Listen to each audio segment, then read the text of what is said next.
Hey, what is up, everyone? Welcome back to our YouTube channel. So, for today's video, I'm going to teach you how you can easily fix unsupported file type on Google Drive.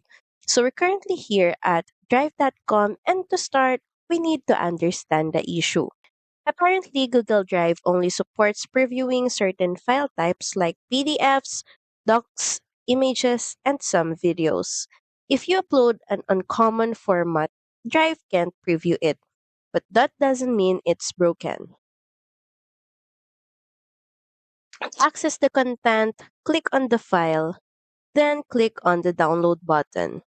Open it with a compatible app on your device like VLC for videos or Adobe Reader for PDFs.